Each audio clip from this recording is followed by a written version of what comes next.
in chapter 7, Spanish 3, we look at a bunch of different uses of the subjunctive, and you already know that one of the main reasons that we use the subjunctive is whenever there's an instance of doubt. Doubt is one of the big key things that leads to our subjunctive. Whether it's an emotion about something, or I wish that something were the case, or I don't know if something's the case, all of these are going to be instances of doubt. Well, one case of the doubt situation is what we call if clauses. So we're used to starting with a term or expression that, like a weirdo, then followed by K, and then we've got the subjunctive. But that's not always the case. Sometimes we end up with the subjunctive in the case of this if clause.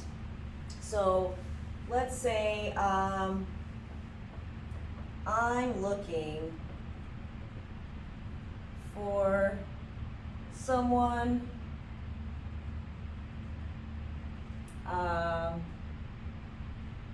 that can share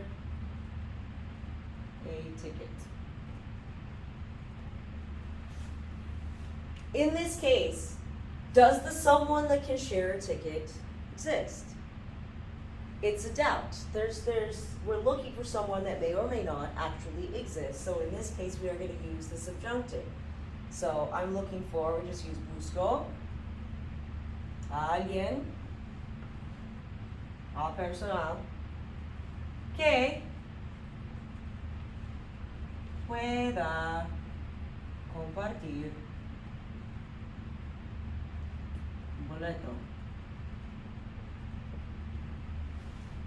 So we're putting this in the subjunctive because the first part of this doesn't show us that it's an actual legitimate person. Now, if I knew that there was a person that could share with me and I was looking for them, then we wouldn't need to use the subjunctive.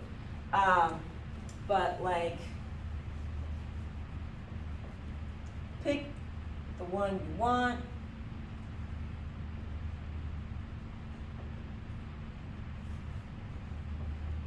Escoge a lo que quieras, whichever one. So I don't know which one it is. I can't identify specifically what the target is of either of these sentences, who I'm looking for or what you're looking for.